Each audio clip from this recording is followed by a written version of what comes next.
Very good morning everyone, welcome back. Let's see next problem of admission of partner that we have already started. Okay, let's see क्या दिया आज. Padma and Kumud share profits and losses in the ratio 3:2 in partnership firm. ठीक है, Padma and Kumud old partner से उनका old profit sharing ratio 3:2. Okay, balance sheet is given. सबसे पहले हम क्या करेंगे, एडजस्टमेंट से स्टार्ट करेंगे. So number one we have to see is on 1/4/2019 they admitted Asha on the following terms. Okay, Asha is a new partner. ठीक है, for half share in future profit Asha should bring rupees 30,000 as capital and rupees 15,000 as goodwill in cash. ठीक है, तो 30,000 rupees उसको लेके आना है as capital and 15,000 rupees लेके आना है एज अ गुडविल. कैपिटल की हम क्या एंट्री करेंगे, कैपिटल ला रही मतलब कैश लेके आ रही है वो, तो कैश अकाउंट के डेबिट में लिखेंगे एंड कैपिटल अकाउंट के क्रेडिट साइड में लिखेंगे 30,000 रुपीज़. कैपिटल अकाउंट में हम आशा के कॉलम में रिकॉर्ड करेंगे क्योंकि आशा का कैपिटल है वो, एंड 15,000 रुपीज़ एज गुडविल. तो गुडविल भी लेके आ रहे हैं मतलब क्या लेके आ रहे हैं, तो कैश ही लेके आ रहे हैं ना, right. So again we have to record 15,000 in debit side of cash account. And ये गुडविल हम क्यों लेके आते हैं, तो हमें इसको ओल्ड पार्टनर्स को कंपनसेशन देना होता है. तो ये 15,000 हम डिस्ट्रीब्यूट करेंगे और सेकंड इफेक्ट देंगे कैपिटल अकाउंट के क्रेडिट साइड में. इसको डिस्ट्रीब्यूट करना होता है सैक्रिफाइस रेशियो के अंदर. ठीक है, आज फिर से न्यू रेशियो आपको रेडीमेड नहीं दिया है तो सैक्रिफाइस रेशियो कैलकुलेट मत करना, डायरेक्टली 3:2 में आप डिस्ट्रीब्यूट कर सकते हो. ठीक है, 3:2 ही आपका सैक्रिफाइस रेशियो निकलेगा अगर आप कैलकुलेट करोगे तो भी, right. Next number 2, half of the amount of goodwill is withdrawn bye old partners. ठीक है, 50% गुडविल जो है वो ओल्ड पार्टनर्स ने क्या किया है, विड्रॉ कर लिया है. ठीक है, 50% गुडविल विड्रॉ किया है मतलब अभी अपने को क्या करना पड़ेगा, जब वो गुडविल लेके आया था तब हमने क्या किया था, ओल्ड पार्टनर्स को दिया था, मतलब ओल्ड पार्टनर्स के कैपिटल में डाल दिया था ना. अभी उसको विड्रॉ करना है मतलब निकाल के लेके जाना है. तो क्या करेंगे, एक तो भाई निकाल के लेके जा रहे हैं मतलब कैश गोज आउट, राइट. तो कैश अकाउंट के क्रेडिट में आपको लिखना पड़ेगा एंड डेबिट कहाँ पे लिखेंगे, तो कैपिटल अकाउंट के डेबिट में लिखेंगे क्योंकि गुडविल हमने कैपिटल में इंक्लूड कर दिया था. अभी निकालना है तो कैपिटल में से निकालना पड़ेगा, बराबर है. Next number 3, the stock is to be depreciated by 10% and machinery by 5%. Stock and machinery पे डेप्रिसिएशन है तो स्टॉक एंड मशीनरी दोनों पे कर देते एक star mark. RDD is to be maintained at 3,000. RDD 3,000 है, आरडीडी पे एक star mark. Furniture should be appreciated to 16,050. Okay, मतलब फर्नीचर की ये न्यू वैल्यू रहेगी 16,050. ऑल राइट, फर्नीचर पे भी हम कर देते एक स्टार मार्क. पहले था 14,100, अभी हो गया 16,050. मतलब जो भी डिफरेंस आपका निकलेगा, ठीक है, अराउंड 2,000 रुपीज़ निकलेगा. ठीक है, एक्चुअली 2,000 नहीं निकलेगा, डिफरेंस निकाल लो, 1950 आना चाहिए. तो वो रहेगा हमारे लिए appreciation. Okay, and building appreciated by 20%. So building पे भी कर लेते हैं एक स्टार मार्क. ठीक है, एडजस्टमेंट के इफेक्ट्स आपको पता है, अगर एसेट आपकी इंक्रीज हो रही है, फायदा हो रहा है तो रिवैल्यूएशन के क्रेडिट में लिखेंगे. एसेट डिक्रीज हो रही है, डिप्रेसिएशन है, कुछ भी नुकसान हो रहा है तो रिवैल्यूएशन के डेबिट साइड में लिख देंगे. Okay, let's start solving. ज़्यादा हम यहाँ पे टाइम वेस्ट नहीं करेंगे अपना डिस्कशन में, डायरेक्टली हम स्टार्ट करते सॉल्विंग, तो आपका और भी अच्छे से क्लियर आउट होने लगेगा एक एक पॉइंट. ठीक है, now we will start from the beginning, मतलब हम डायरेक्टली कैपिटल से चालू करेंगे. ठीक है, सो देखो क्या है, सबसे पहले Capitals, Padma and Kumud. Capitals के लिए हमने कैपिटल अकाउंट बना के रखा होता है, तो कैपिटल अकाउंट के क्रेडिट में लिखेंगे हम by balance brought down.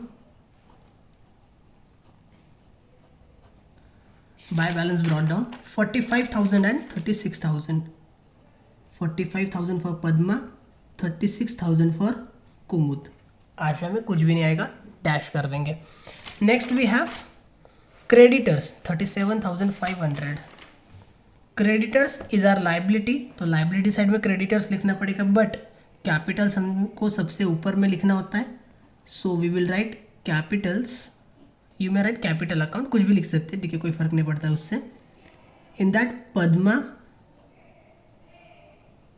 Kumud and Asha. Okay, after that, creditors. Creditors is given 37,500. 37,500. Next, bills payable 30,000.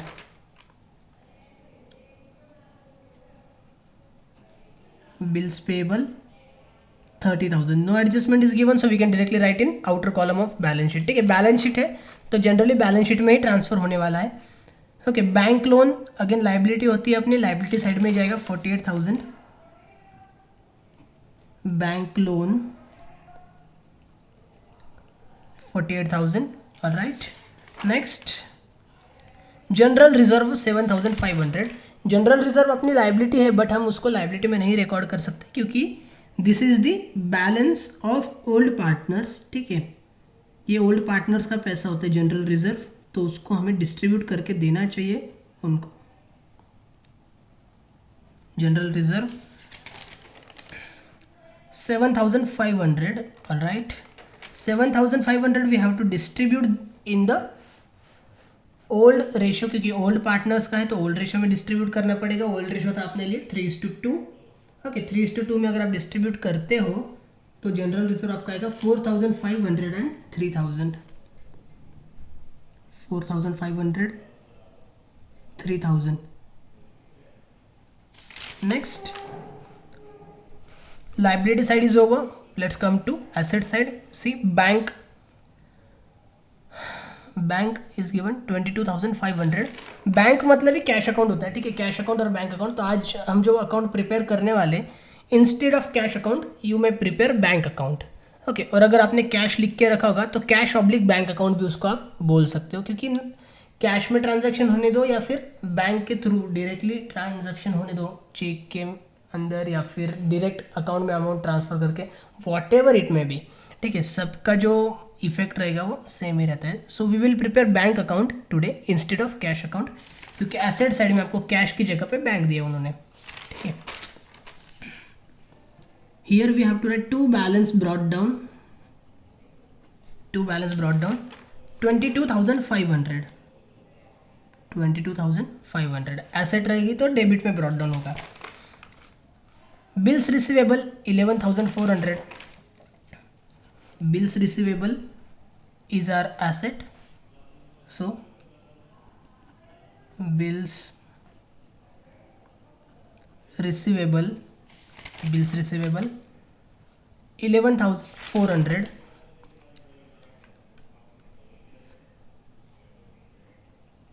No adjustment is given, so we can directly write in outer column 11,400. Debtors 62,400. Debtors 62,400. In inner column we will write. Okay, and RDD we have to reduce from that. Stock 36,000. Stock 36,000. Leave one line for one adjustment. After this, furniture 14,100. Furniture is also recorded in asset side 14,100. One line for one adjustment. Next is machinery 15,000 and building 45,000. Machinery 15,000. One line for adjustment. Building 45,000. One line for one adjustment. ठीक है, so generally अपना सारा posting अभी हो चुका है. Next क्या रहेगा देखिए, on 1/4/2019 they admitted Asha on following terms. ठीक है, क्या क्या टर्म्स हैं? For 1/4 share in future profit Asha should bring ₹30,000 as capital and ₹15,000 as goodwill. Okay, 30,000 रुपये आशा को लेके आने एज अ कैपिटल. 30,000 रुपये मतलब कैश लेके आ रही है आशा, तो यहाँ पे हम लिखेंगे to Asha's capital account 30,000. And second effect, Asha के कैपिटल में सेकंड इफेक्ट देना है बाय बैंक अकाउंट, आज कैश नहीं बोलना है हमें, आज हमने बैंक बोलना है क्योंकि हमने बैंक अकाउंट बना के रखा है, ठीक है, चलता है, कुछ फर्क नहीं पड़ता उससे। 30,000, राइट।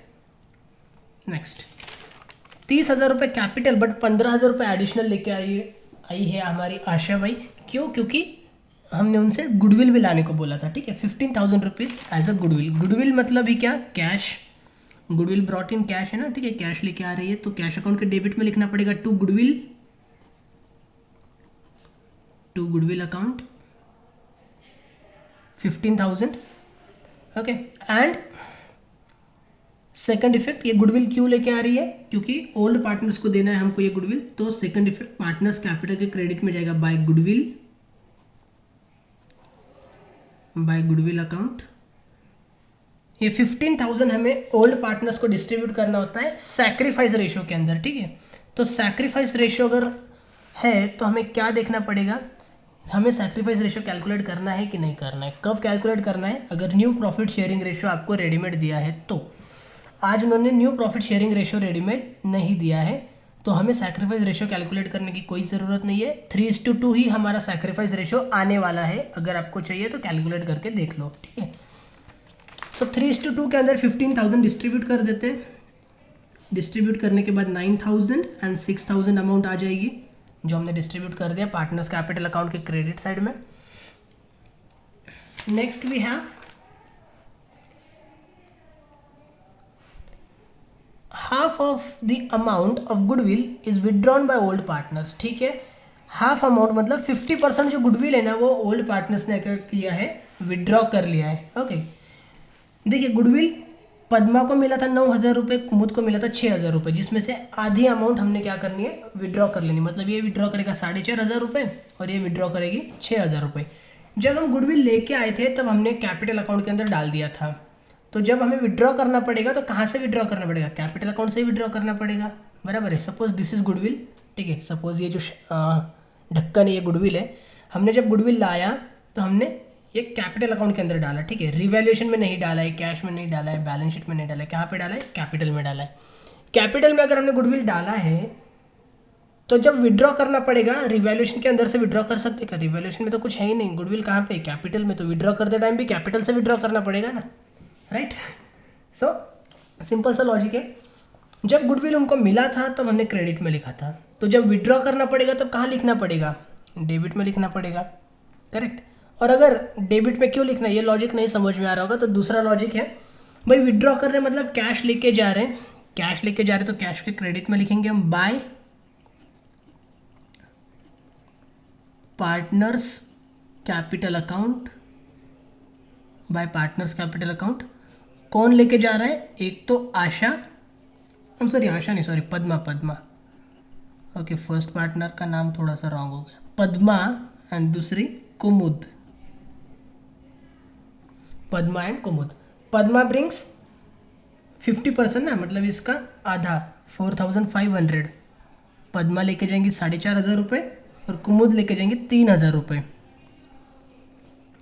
करेक्ट। तो अगर हमने क्या बैंक अकाउंट के क्रेडिट में लिखा है पार्टनर्स कैपिटल, तो सेकंड इफेक्ट पार्टनर्स कैपिटल के डेबिट में देना चाहिए टू बैंक अकाउंट, करेक्ट। सो हमने जनरली क्या एंट्रीज किए या फिर क्या इफेक्ट दिए? एक तो लिखा हमने पार्टनर्स कैपिटल के डेबिट में, सेकंड इफेक्ट बैंक अकाउंट के क्रेडिट में, क्योंकि वो कैश लेके जा रही है, गुडविल लेके जा रही है मतलब, right. 4,500 and 3,000 here we have to make dash. See what is next.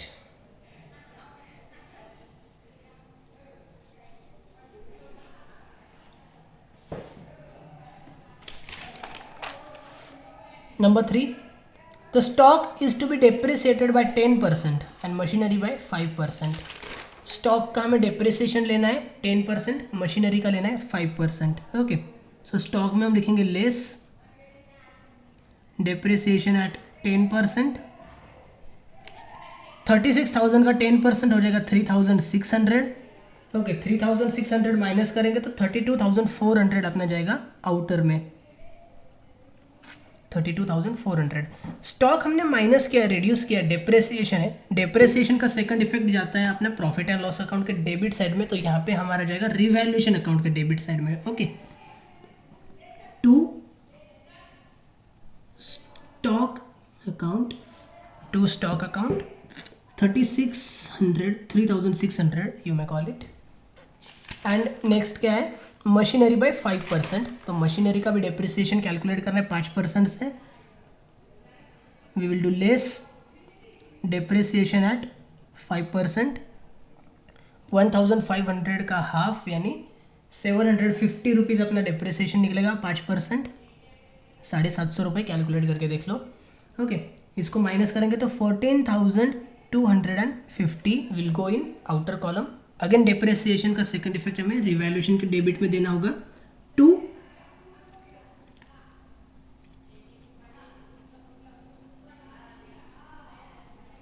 Machinery account 750 rupees. Okay, next क्या रहेगा, number 4, RDD is to be maintained at ₹3000। RDD है 3000 rupees. Okay, you can see आपके problem के अंदर पहले RDD कितना था 2400, right, अभी कितना है 3000। सो लेस RDD 3000 यहाँ से लेस तो कर देंगे। ओके, 59,400 अपने आउटर में भी लिख दिया। बट इसका जो सेकंड इफेक्ट जाने वाला है ये RDD, ठीक है, यहाँ पे आप जो लिखोगे टू RDD रिवैल्यूएशन अकाउंट के डेबिट साइड में, वो आपको 3000 नहीं लिखना है, यहाँ पे आपको सिर्फ लिखना है 600, क्योंकि आपका ऑलरेडी जो RDD था वो था 2400। आपका ऑलरेडी जो RDD था वो कितना था 2400, अभी आपने उसको किया है 3000, मतलब एक्चुअल में आपने अभी बस 600 रुपीज़ ही RDD रिकॉर्ड किया है। ठीक है, यहाँ पे 2400 रुपये पहले से था, आपने अभी नया 600 रुपये का ही रिकॉर्डिंग किया है, इसलिए सेकंड इफेक्ट 600 रुपये का जाएगा। ओके, यहाँ पे अगर आप 3000 लेते हो तो आपका रॉन्ग हो जाएगा पूरा। Got it. And last adjustment is given, furniture should be appreciated to 16,050। Furniture जो है उसकी हमें न्यू वैल्यू उन्होंने दिया 16,050। ओके, पहले 14,100 रुपये था, तो एप्रिसिएशन हो रहा है। We will write here add appreciation. Difference निकालो कितना आता है, difference comes 1,950 rupees. Okay, furniture की वैल्यू अपने इंक्रीज हो रही है, बढ़ रही है, मतलब अपना फ़ायदा हो गया। तो यहाँ पे हम लिखेंगे by furniture 1,950 and building be appreciated by 20%। तो बिल्डिंग को भी हमने एप्रिसिएट करना है 20% से, तो यहाँ पे हम लिखेंगे add appreciation, add appreciation 9,000 rupees. Okay, 4,500 आएगा आपका 10% और 20% मतलब हो जाएगा 9,000। 9,000 रुपीज़ हम इसमें ऐड कर देंगे तो 54,000 आपको आउटर में मिल जाएंगे। अगेन बिल्डिंग की वैल्यू इंक्रीज हो रही है, मतलब अपना फ़ायदा हो रहा है, तो हम यहाँ पे क्रेडिट में लिखेंगे बाय बिल्डिंग 9,000। ओके, प्रॉब्लम अपना खत्म हो चुका है, अभी अपने को करना है closing. So I will recommend you कि आप वीडियो को पॉज करो प्लीज़ और खुद से क्लोजिंग करो, और एट द एंड डायरेक्टली आप चेक करो अमाउंट्स, ठीक है, कि आपकी जो क्लोजिंग आई है वो मेरी क्लोजिंग के साथ बराबर आ रही कि नहीं। Okay, so let me do the closing. सबसे पहले हमें क्लोज करना है रिवैल्यूएशन अकाउंट। रिवैल्यूएशन अकाउंट में अपनी क्रेडिट साइड बड़ी आ रही है। Okay, this comes 10,950। अभी ये टोटलिंग्स मैंने ऑलरेडी करके रखे हैं, इसलिए मैं टोटलिंग करने के लिए यहाँ पे टाइम पास नहीं करूँगा, डायरेक्टली मैं टोटल्स कॉपी पेस्ट कर लूँगा। Okay,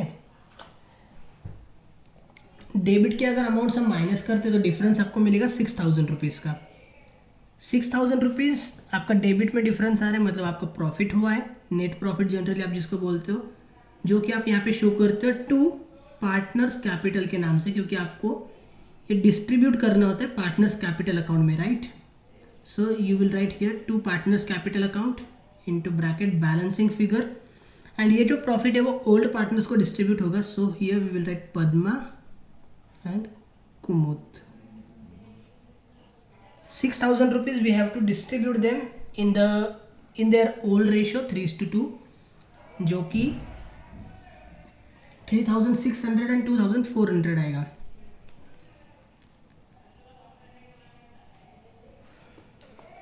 okay.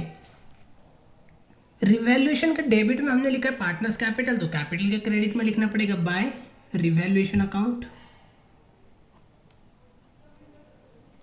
Bye revaluation account 3,600 2,400. Asha को कुछ भी नहीं मिलेगा, वो अभी अभी आ रही है. ठीक है, इमिडिएटली तो उसको प्रॉफिट नहीं होने वाला ना. Next we have to close partners capital account. Partners capital account में आपका हमेशा से क्रेडिट साइड ही बड़ी आएगी, कैपिटल में कभी भी डेबिट साइड बड़ी नहीं हो सकती है. सो क्रेडिट के टोटल्स आप कर सकते हो. पद्मा कम्स 62,100, 62,100, 62,100 दोनों साइड में हम लिख लेंगे. Kumud comes 47,400, so 47,400. Here also 47,400.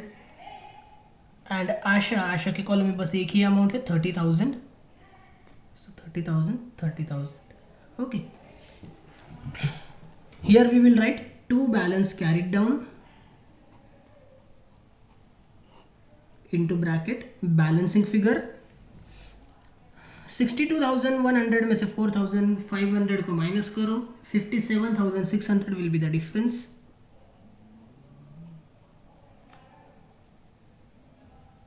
Here 47,400 में से 3,000 माइनस करेंगे तो 44,400. एंड यहाँ पे कुछ है ही नहीं माइनस करने के लिए, तो एज इट इज 30,000 आ जाएगा. ओके. कैपिटल्स क्लोज करने के बाद कैपिटल्स को हमें कहाँ पे लेना है? एज इट इज लाइबिलिटीज में लेना है, कैपिटल के सामने. मतलब सिर्फ क्लोज नहीं करना, इसका ट्रांसफर करना भी जरूरी होता है. ठीक है, अकाउंट्स क्लोज करने के बाद अगर ट्रांसफर नहीं होगा तो वो भी रॉन्ग हो जाएगा. 44,400 एंड 30,000. अभी तीनों अमाउंट्स हमने इनर में लिख लिए, तो हमें बाहर टोटल कैरी करनी पड़ेगी. अगर हम तीनों अमाउंट्स इनर में नहीं लिखते, डायरेक्टली आउटर में लिखते हैं, तो एक अपना काम बच जाता है टोटल करने का. Total comes 1,32,000. You may write this 3 amounts in outer column directly, no problem, no issues. Okay. Next, partners capital close हो चुका है. Now we have to close bank account. Today you can see आपका कुछ receipt भी है, कुछ payment भी है. ठीक है, तो बैंक अकाउंट आज बनाना ज़रूरी ही है. So you can C 22,500, 30,000, 15,000. Debit बड़ी दिख रही है क्रेडिट से definitely. So it comes 67,500. And आपकी क्रेडिट साइड में 4,500 एंड 3,000, मतलब 7,500 ही है सिर्फ. सो 67,500 दोनों साइड पे लिखा. 7,500 माइनस करेंगे तो डिफरेंस आपको मिलेगा 60,000 रुपीज़ का. ओके. उसको आप बोलोगे यहाँ पे by balance carried down into bracket balancing figure. Okay. 60,000 rupees. ये जो बैंक बैलेंस है, bank balance means our asset, we have to transfer it to asset side. Bank 60,000 and finally आपका बैलेंस शीट टैली होगा अभी. It tallies with 2,47,500. 2,47,500. Right. So easy problem था, बस हमने goodwill withdrawal वाली जो एडजस्टमेंट है वो आज हमने नहीं सीखी है. ओके. अगर फिर भी कुछ क्वेरीज रहेंगी then definitely just drop me a message. Okay, I'll try to explain and I'll try my best to solve all your queries. Thank you so much. Take care. Bye bye.